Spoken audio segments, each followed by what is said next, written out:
Sa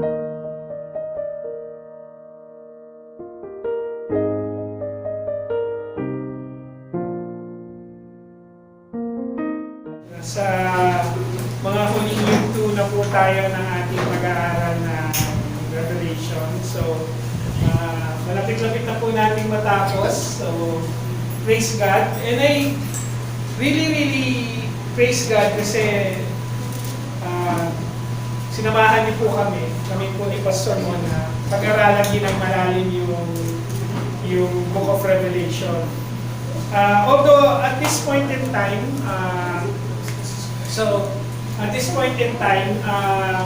yung ating pong theme ngayon is God calls us to worship. Basically, yung chapter 19 naman po ay tungkol sa pagsamba.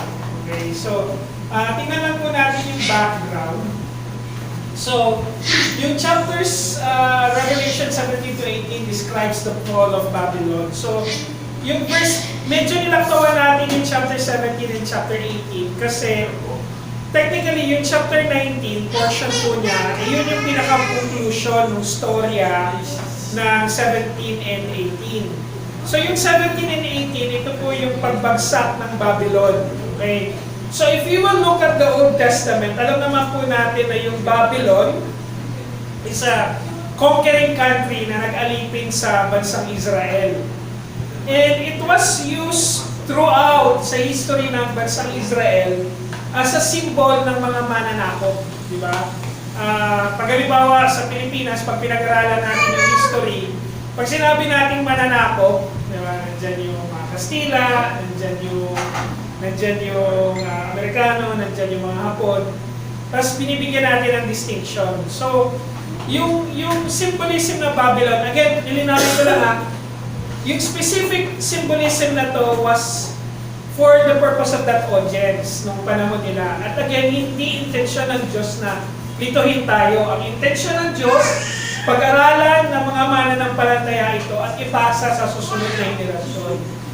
Kaya nga, as much as we can, kami po ng mga pastor dito, is gagawin namin ang lahat para maipaliwanag sa inyo ng malalim at at the same time, magamit po nito na maintindihan natin kung ano ba talaga yung intensyon ng Diyos doon sa pagkakasama niya.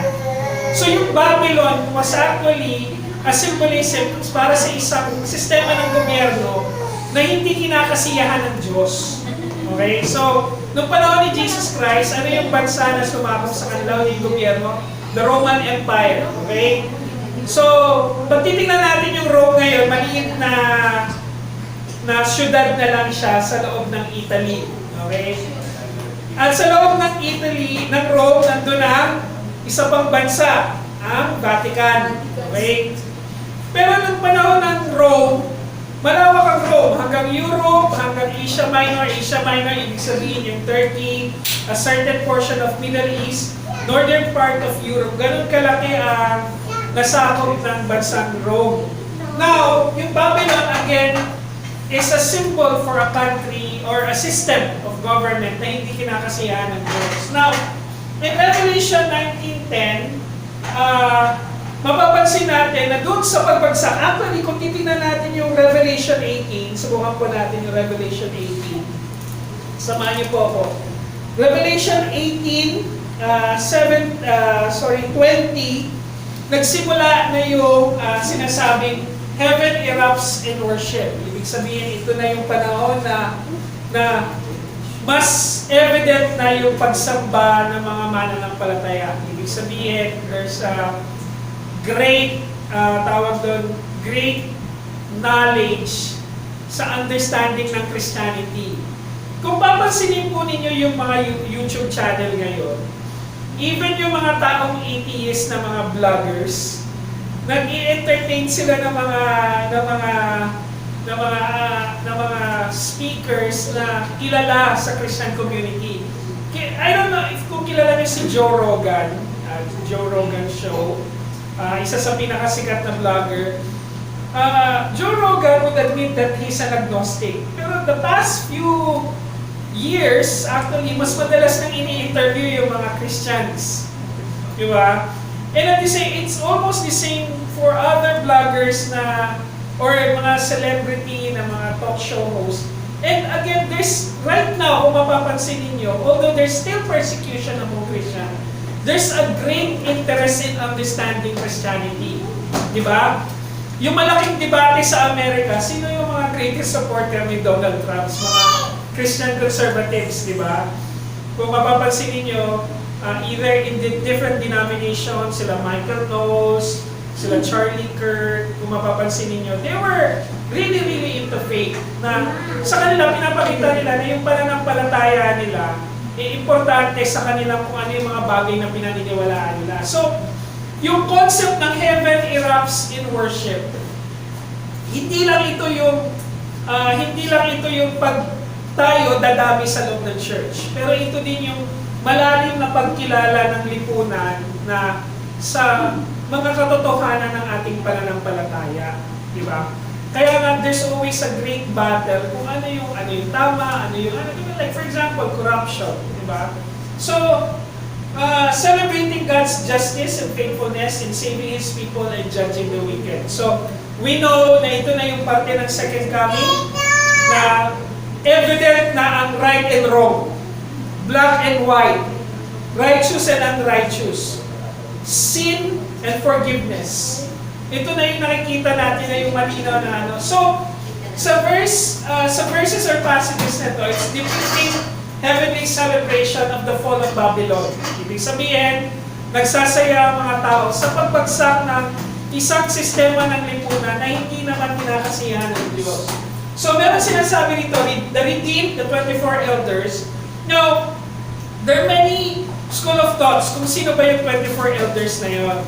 Now, 24 elders will be by the leader of the 12 tribes of Israel and the 12 apostles.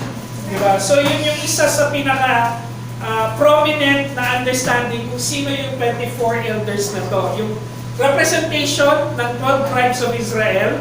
Diba may pangalan sila? Diba Reuben, Gad, so Levi. So, yun yung mga anak ni Jacob. Anak ni Jacob. So, from the 12 tribes of Israel. So, yung 12 din naman sa New Testament was actually yung mga 12 apostles. Okay? So, and the angelic hosts all worship God with loud praises, declaring His righteousness, justice, and victory. So, worship is actually, dun sa verse 19, worship is actually a response of God's people, who He is and what He has done. So, ibig sabihin, yung verse 19, ito yung pagpapakita na ng fulfillment ng ano. Now, again, wala namang mong intensyon yung wala namang intensyon ang Diyos na lituhin tayo. Pero ginamit po itong mga symbols na to on the purpose that mas maging malalim yung mensahe at mas naiintindihan nila. Actually, if you read verse 17 and 18 and 19, may mga portions naman dito na straightforward. If you will look at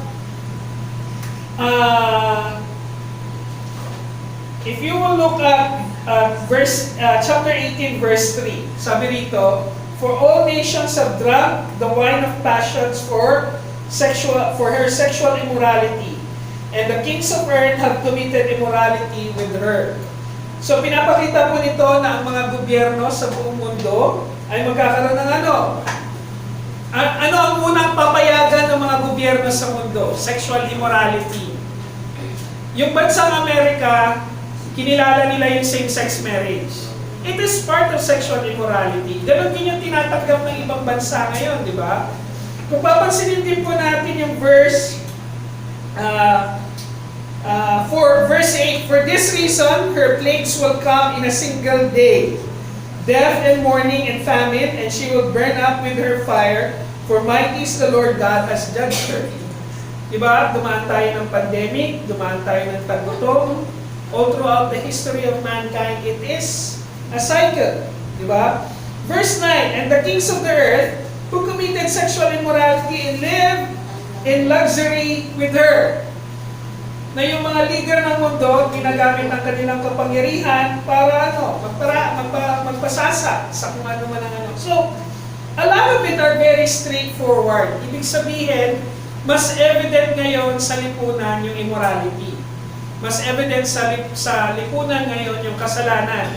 Bakit evident? Kasi marami na ring tao, yung mga Kristiyano, dumarating na rin sila sa punto na mas vocal na sila, at the same time, mas malinaw na platform para gamitin yung malakas na mensahe ng salita ng Diyos. Now, if you will look at this, yung mga symbolism, this is very straightforward. Alleluia is actually worshiping the Lord, the great harlot's judgment of the great prostitute. Ibig sabihin, ito yung sistema ng lipunan na hindi kinakasiyahan ng Diyos.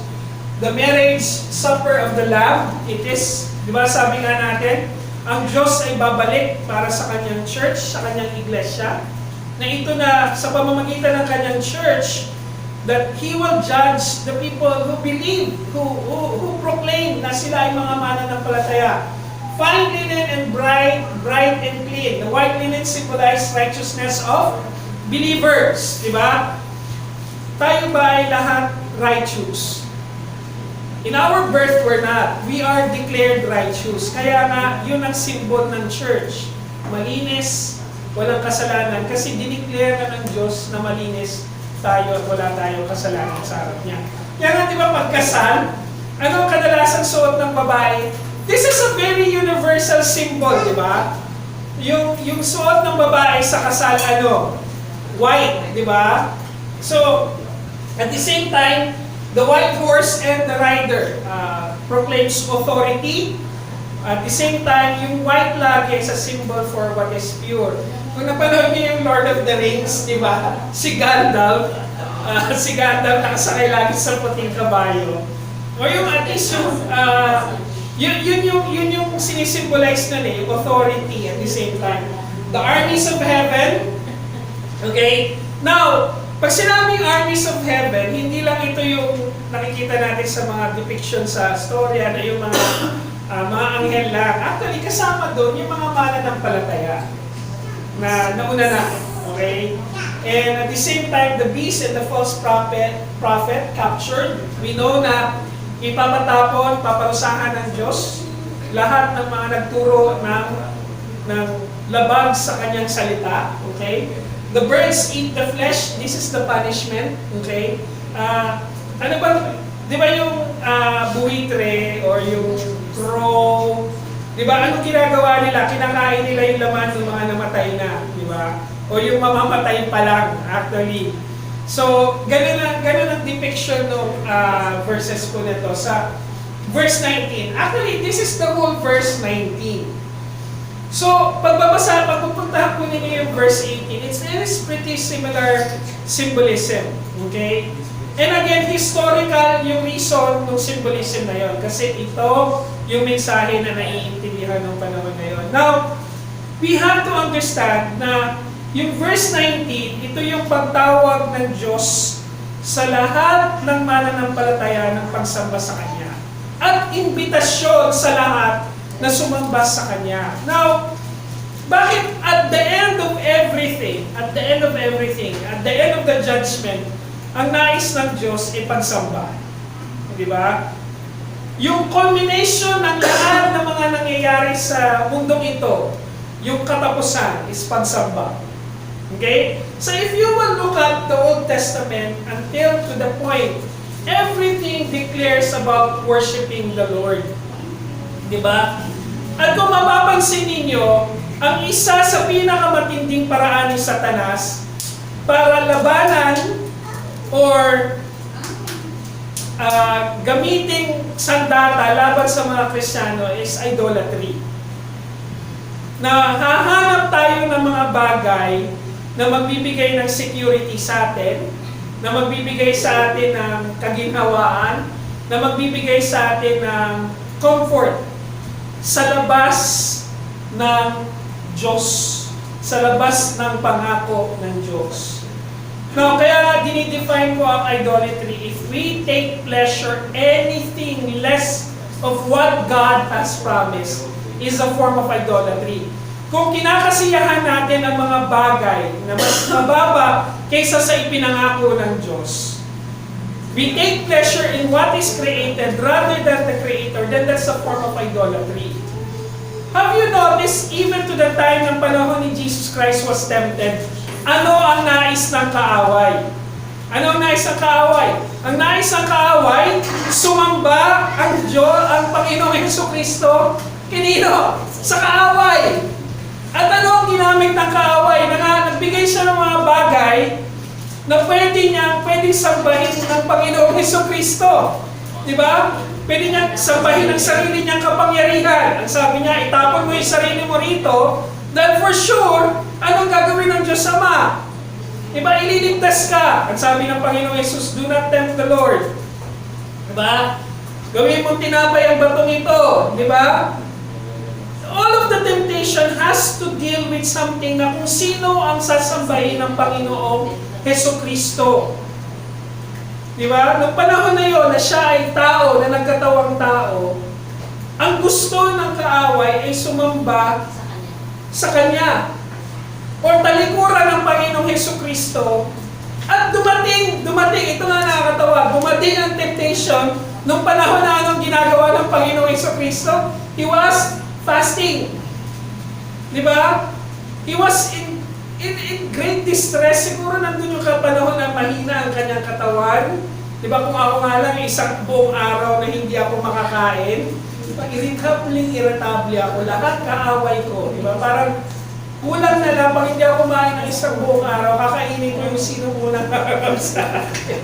Diba? So, to the point na kung papansinin po natin na kung gaano kahalaga ang pagsamba pagdating sa ating pananampalataya. Now, most of the time, we water down the definition of worship. Most of the time, ang definition natin ng worship is yung pagpunta sa church. Di ba? Most of the time, ang ano natin ng pagsamba is yung pagbibigay. Or pagiging mabait. Di ba? Morality is actually, even that, actually kung mapapansin niyo sa mga teachings ni Jesus Christ, lahat na naging dealings ni Jesus Christ sa tao, lahat may kinalaman sa kung ano ang sinasamba ng tao.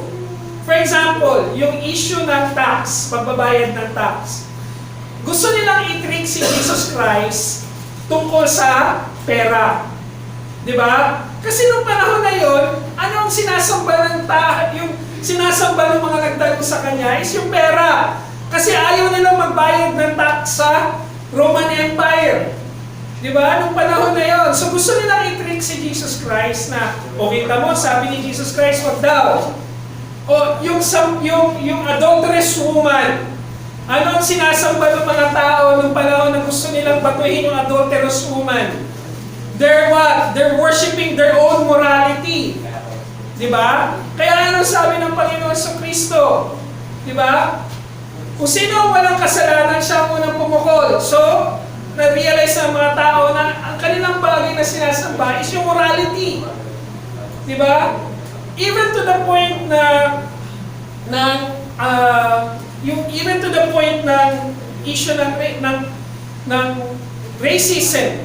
Alam niyo po ba ng mga panahon na yon, bakit, pansinin po ninyo, bakit gumamit ang Diyos, ang Panginoong Jesucristo, ng kanyang encounter, isang encounter sa Samaritan woman, of all the people, a person from Samaria, okay, hindi po city po yun. A person from Samaria, the Samaritan woman, the woman at the well, was recorded as his encounter. Isa sa mga parables niya is the Good Samaritan. Alam niyo po ba kung bakit ginamit ng Panginoon Jesucristo ang mga Samaritans? Kasi discriminated po ang mga Samaritans sa mga Hudyo, sa mga Pariseo, sa mga Sadducees. Bakit nila dinidiscriminate ang mga Samaritans? Kasi ang Samaria po is the northern kingdom. Nung nahati yung Israel at Judah, Samaria is at the northern kingdom. In yung northern kingdom, ang sinakop ng iba't ibang bansa. So anong nangyari sa mga Samaritans? They intermarried with different people from other countries. So tinitingnan sila ng mga Hudyo ng panahon ni Jesus Christ as what? Half-bread. Tinitingnan sila as parang hindi sila pure bread.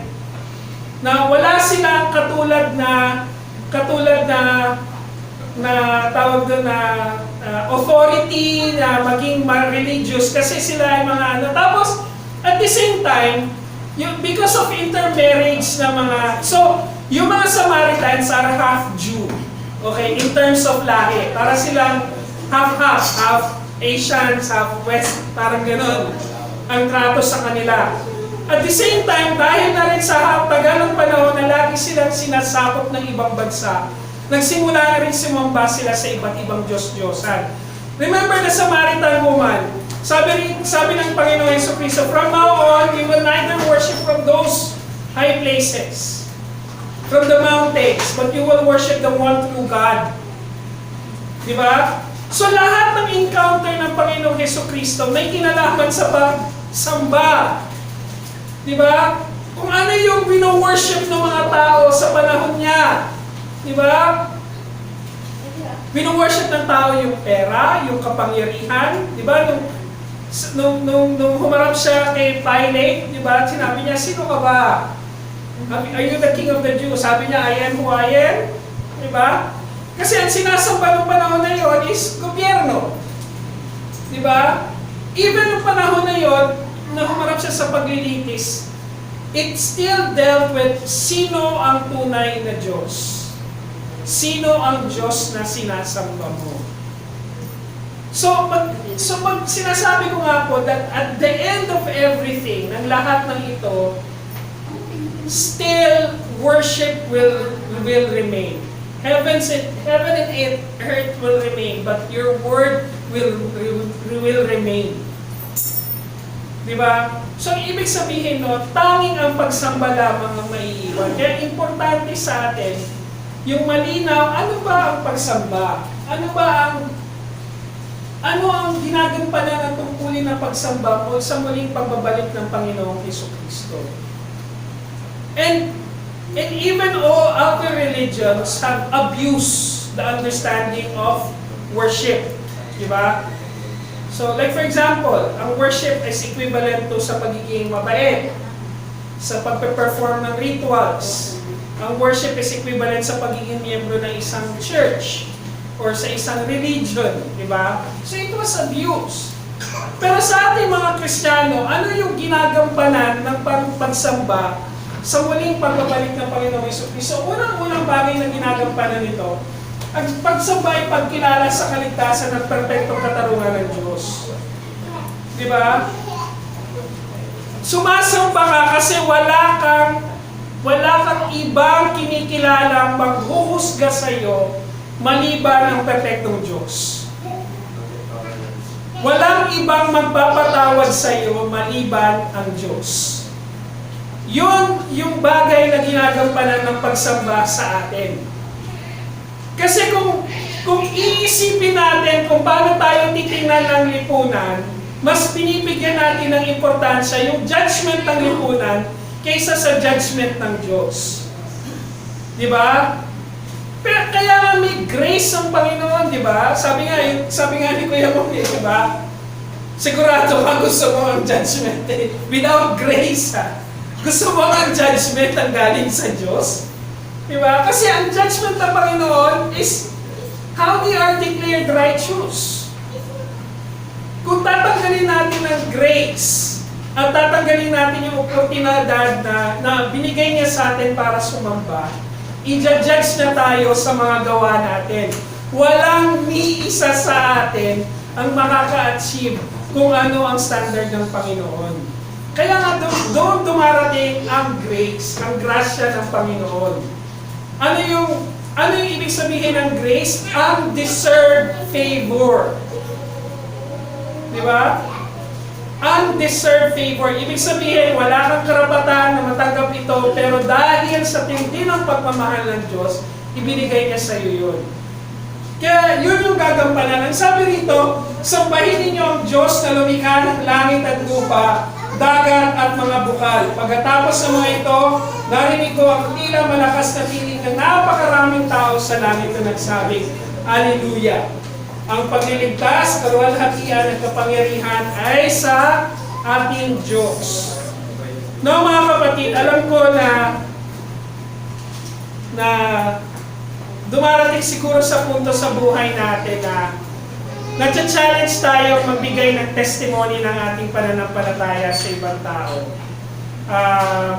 Even kahit ako, na nagtatrabaho ako, nasa paligid ko puro mga mananampalataya. And I could claim na lahat ng mga tao na nakapaligid sa trabaho ko ay nagmamahal sa Diyos. Pero may mga dumarating sa punto na mas gusto kong gawin kung ano yung sa tingin kong tama sa harap nila. Kasi it would give me favor sa mga tao kumpara sa kung anong dapat kong sabihin. And sometimes, I would admit that sometimes I'm afraid of rebuking people. I'm afraid of telling them the truth. Kasi baka hindi na ako maging favorable sa harap nila. Pero kung tunay akong sumasamba sa Diyos, hindi ko hahayaan na magkaroon ng alternatibo doon sa katotohanan na dapat kong sabihin sa kanila. And there would be times, even sa loob ng church, even sa mga kaibigang mananampalataya, sa mga kapatiran natin sa ibang church, sometimes I would admit that I have a tendency to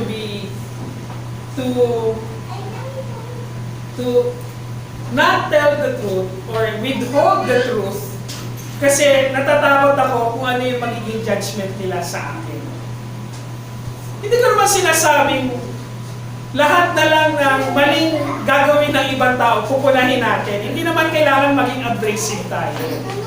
Nandun pa rin naman kung ano yung grace na ipinakita ng Panginoon sa atin, kaya tayo naririto ngayon. It should be the same or more grace that we could show to other people. Pero hindi natin pwedeng isakripisyo yung bagay na pagsasabi ng katotohanan. Kasi yung pagsamba, natural na reaction yon sa pagkilala mo sa pagpapatawad ng Diyos. Sumasamba ka kasi alam mo pinatawad ka ng Diyos. Sumasamba ka kasi alam mo na meron ding kapatawaran sa iba na nag-aantay para sa kanila. So the same grace that was given to you, the same grace must be extended. Dito rin nakikilala ang iyong pagpapahalaga sa tunay na mga pangyayari sa buhay ni Yesu Cristo. Ano ba yung ginawa ng buhay sa buhay ni Jesus? Diba? Like, alam niyo, I would always like to ask the question, ano ang ginawa ni Jesus? Ano ang ginawa niya? Hindi yung ano ang gagawin niya. Kasi malinaw na sa atin kung ano yung ginawa ng Panginoong Yesu Cristo. Para bigyan ng glory ang Panginoon, bigyan ng glory ang Ama, ano bang ginawa niya? Diba? Sa mga panahon na merong nagtatanong sa Kanya tungkol sa katotohanan, binigyan niya ng oras dito. Sa mga panahon na nag-aantay ng healing sa Kanya, binigyan niya ito ng pagkakataon. Sa mga panahon na kailangan niyang i-rebuke, kahit pa sa panahon na itutulak siya sa bangin, anong ginawa niya? Ibinigay niya ang katotohanan. Now, worship is a great measure how much we value kung ano yung mga tunay na pangyayari sa buhay ni Jesus. Because His life is for the purpose of forgiveness of our sin. Yun yung purpose ng pagsamba, mga kapatid, yung pagkilala ng Kanyang kapatawaran. Worship is a natural reaction. So, now, kung halimbawa ang isang tao, sinasabi niyang mananampalataya siya, sinasabi niyang Christian siya, pero wala siyang desire to be with other believers. Wala siyang desire to know the Word of God. Wala siyang desire to worship. Wala siyang desire to share the gospel. Mag-judge naman natin kung mananampalataya ba yun o hindi. Kasi, again, yung banal na espiritu ang mag-aakay sa atin na kilalanin yung tunay at nag-iisang Diyos. At sabi nga ng Panginoon Kristo, my sheep knows my voice. Di ba? Yung tunay na mananampalataya, kumikilala sa kung ano yung sinasabing katotohanan ng Diyos. Kaya nga, sino ba yung mga naliligaw? Yung mga naliligaw ay yung mga taong wala sa pananampalataya. Di ba? Sila yung mga nahimok. Naalala ko, nanonood ako nung KMJS na merong isang grupo sa Surigao na kinikilala nila yung leader nila bilang si Kristo na may-ari ng buong Pilipinas. At nag-create sila ng sariling gobyerno. And the fact na meron siyang 200 followers. Diba? 200 followers. Ilan lang pa tayo dito? Sabi ko, gawin ko na lang kaya paglawan ng tao, baka dumami tayo. Diba? So, importante ba yung pagdami natin o yung pagsasabi ng katotohanan? Diba? So, sino yung mga naliligaw? Yung mga naliligaw ay yung mga wala sa Panginoon. Sila yung most naturally would try to look for other gods. Kasi wala yung puso nila sa Panginoon. Yun yung ginagampanan ng pagsamba sa muling pagbabalik. Ikatalawang katotohanan, mga kapatid, ang pagsamba ay pagkilala na bahagi tayo ng kanyang bride. Sino ba yung bride? Church. Diba? O mapapakasawa at bahagi tayo ng dakilang kasalan. The great wedding. Kasi kinikilala yung pagbabalik muli ng Panginoong Hesukristo, di ba? Bilang isang dakilang kasalan. Na yung bride ikiklaim na niya, na sa kanya. Di ba? Kaya nga mga kapatid, sinasabi dito, mula sa trono ay lumabas ang isang tinig. Purihin ninyo ang ating Diyos, kayong lahat ng mga lingkod niya, kayo mga natatakot sa Kanya, mga hamak man o dakila. Sino ang magsasamba sa Panginoon? Yung mga sumasampalataya sa Kanya. At narinig ko ang parang tinig na napakaraming tao, tulad ng lagaslas ng maraming tubig. Tulad ng malalakas na dagundong ng kulog na nagsasabi, Alleluia! Sapagkat ang Panginoon ating Diyos na makapangyarihan sa lahat ay naghahari. Magalak tayo at magdiwang, luwalhatiin natin siya sapagkat sumapit na ang kasal ng Kordero. Diba? The wedding of the Lamb. At inihanda ang kanyang kasintahan, ang kanyang sarili. Binigyan niya ng pinong lino, makintab, linen. Okay? Pure linen. Makintab, makinis upang isuot niya. So, we are declared righteous because of the forgiveness of sin. We are part of the church because we recognize that. Hindi tayo nilinis ng Panginoon dahil naging miyembro tayo ng Joy in Christ. Diba? Okay? Kasi may ibang relihiyon ang tinuturo nila, kailangan kang maging miyembro ng church para maproteksyonan ka na yung pagiging member mo ng iglesia na yun ang linen. Yun ang magdi-declare na righteous sa iyo. Hindi po yun. It's baliktad po. We were declared righteous. That's the reason why we are part of the bride, the church. We were not declared righteous because of the church. Okay? So, kailangan malinaw po yun. Now, kung ikaw ay natutuwa po ako, di ba? I really love weddings. Kasi, di ba yung mga meron po kasi kami kasama sa office ngayon na ikakasal na. And they're very open dun sa mga paghahanda na ginagawa nila.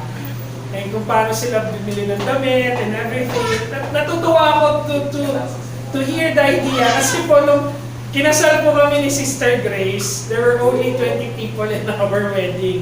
And we were wearing a very simple dress nung panahon namin ngayon.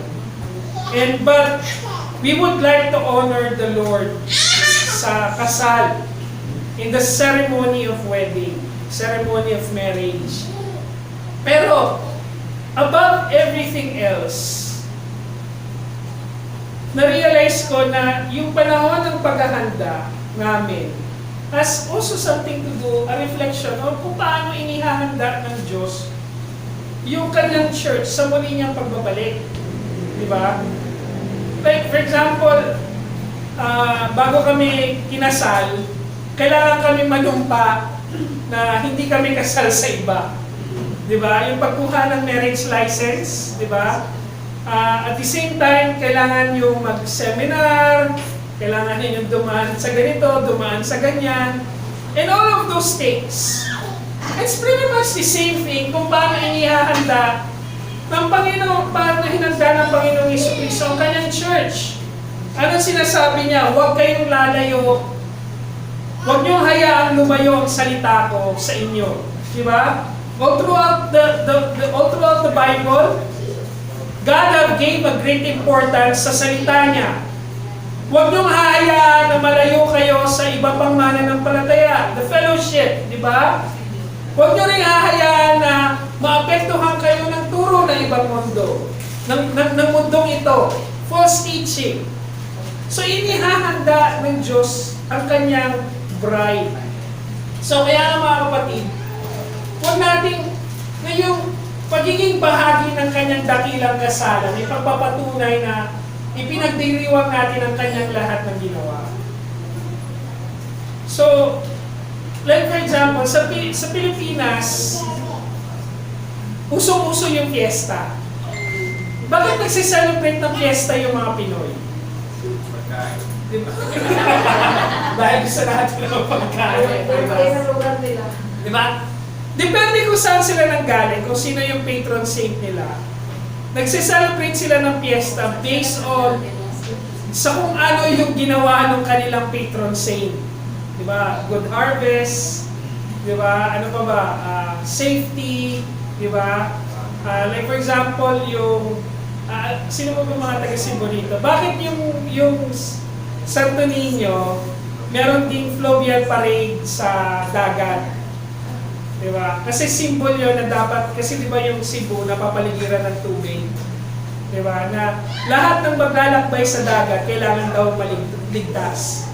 Diba? Ganun ang kanilang idea. Ganun ang kanilang idea. Pero, tayo mga Kristiyano, ipinagdiriwang natin, hindi yung gagawin pa lang na, yung alam natin, yung ine-expect pa lang natin na hindi, ano ba, gagawin ba ito ng Diyos o hindi. Sineselebrate natin na alam natin na matutupad yung kanyang pangako. Sineselebrate din natin kung ano na yung ginawa niya sa buhay natin. Diba? Yun yung reason kung bakit narinito rin tayo. We are together so that we can encourage each other in the truth kung anong ginawa ng Panginoon sa buhay natin. Bahagi tayo ng dakilang kasalan.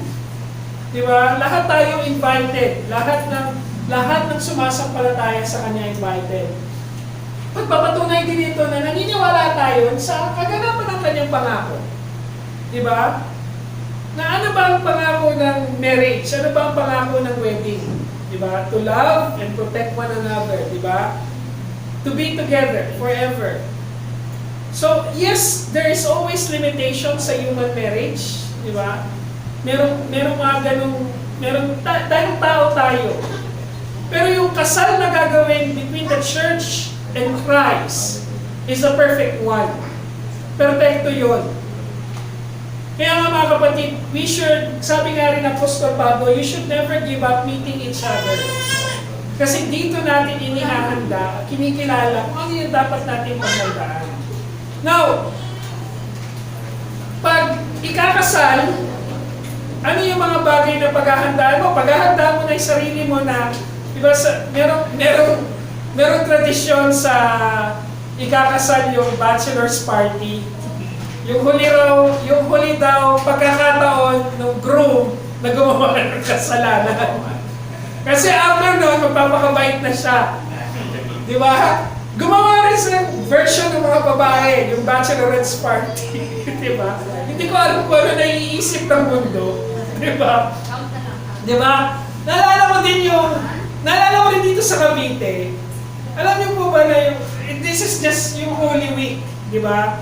Pag Biyernes Santo, may tradisyon, hindi ko alam kasi kung, hindi na siya sikat. Pero nung bata pa ako, sikat na sikat dito, yung mga naniniwala sa anting-anting. Bumibisita dito sa Cavite. Tapos nag-gather yung lahat ng may anting-anting. Hindi po ako nagbibiro, totoo po yun. Totoo po yun. Nag-gather lahat na may anting-anting dito sa Cavite para i-test ang kanilang mga anting-anting. Diba? So yung kanilang amulets, di ba? Babarilin nila yon sa puno, hindi doon sa tao.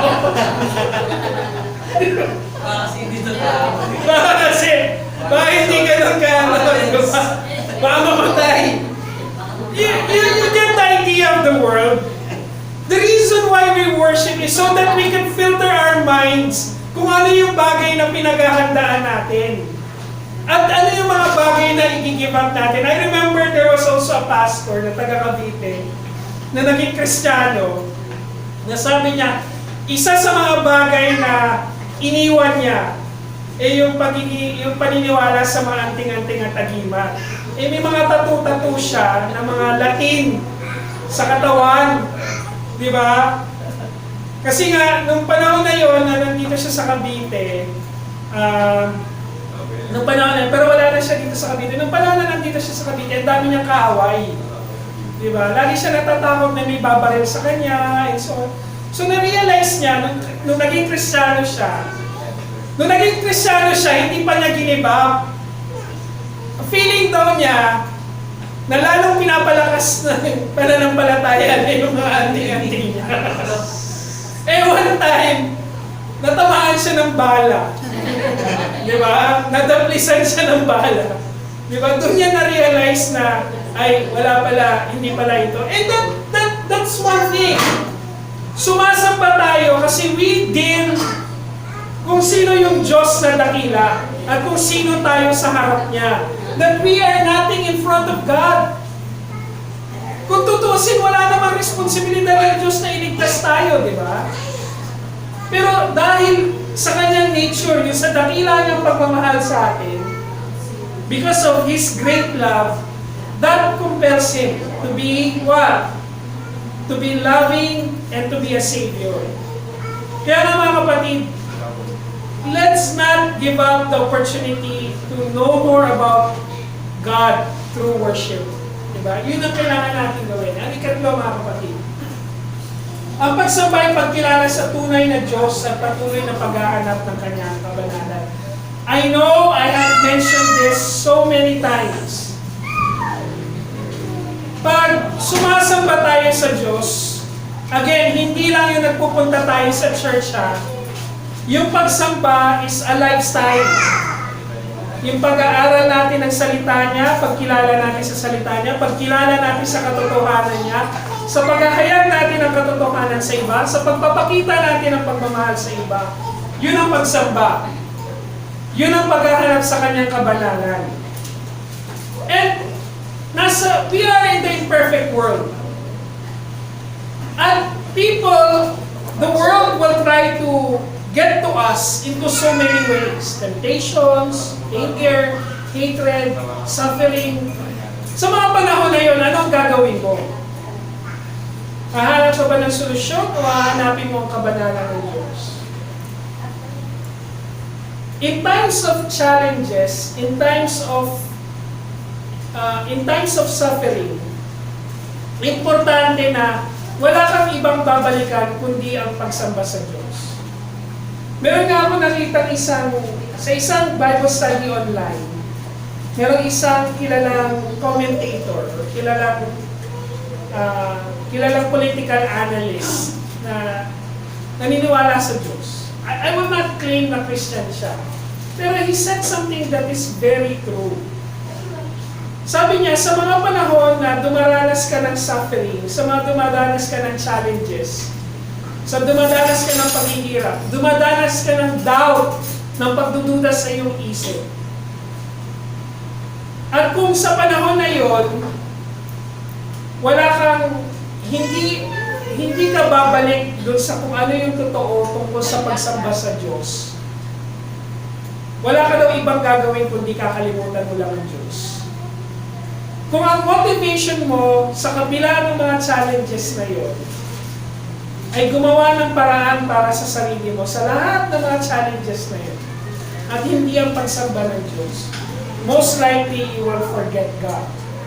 Kung ano, kung sa mga panahon ng paghihirap ko, sa mga panahon na mga sina-challenge ako ng lipunan, sa panahon na ginagalit ako ng lipunan, pero ang magiging result ko is kung ano yung gusto kong gawin at hindi kung paano ko sasambahin ng Diyos, most likely, I will forget about God. Kasi dapat sa mga panahon na naghihirap tayo, dumadanas sa'yo, pag wala naman tayong ibang dapat hanapin kundi yung kabanalan niya. At tanungin natin, bakit hinayaan ng Diyos na gawin ito sa akin? Diba? Remember Job? Yung buhay ni Job, sasabihin ko, looking at it,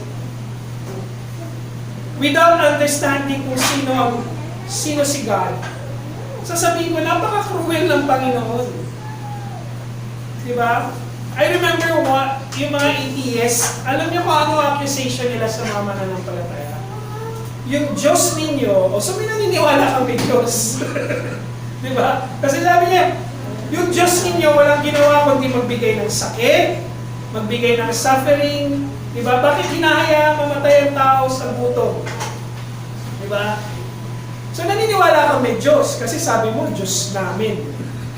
Diba? Akala mo ba walang Diyos? Diba?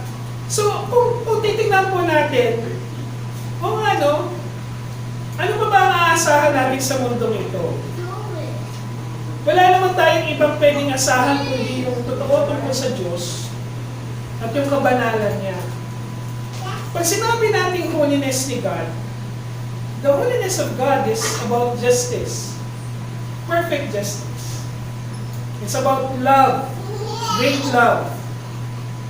It's about forgiveness. Diba? It's about mercy. So sa mga panahon na nagagalit ka, ano ba ang dapat mong hanapin?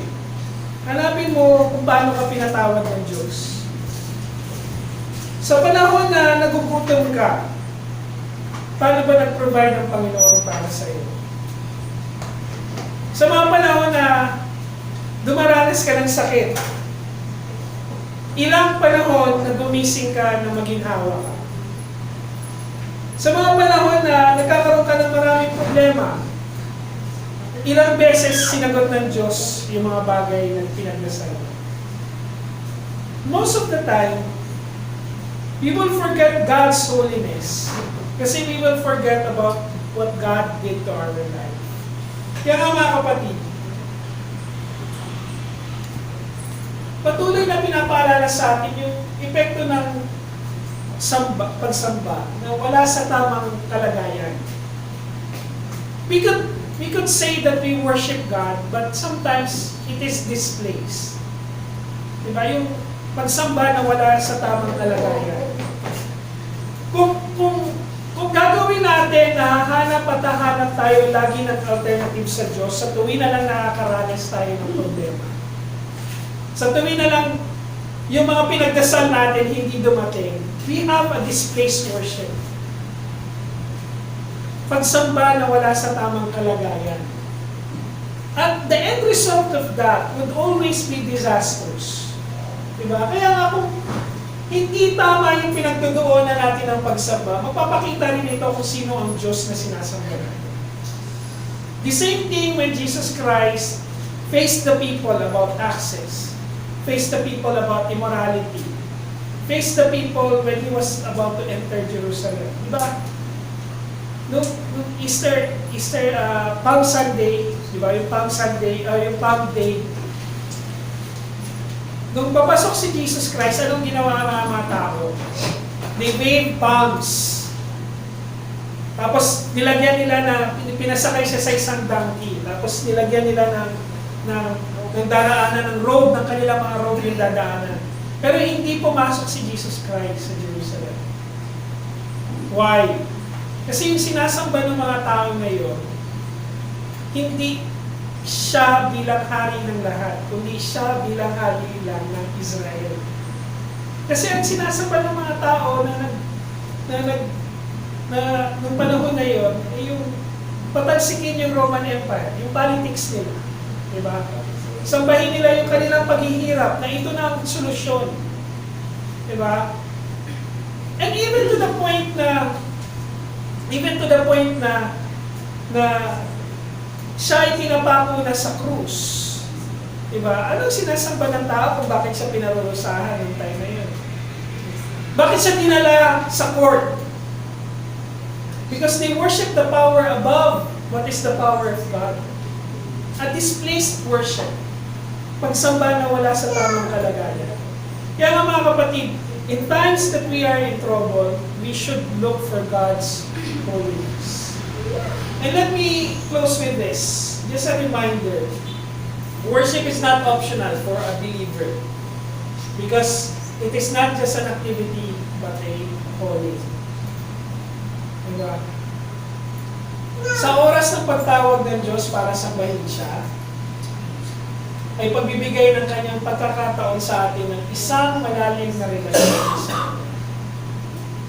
Kaya nga mga kapatid, worship is not an option. It is a calling. Manalangin.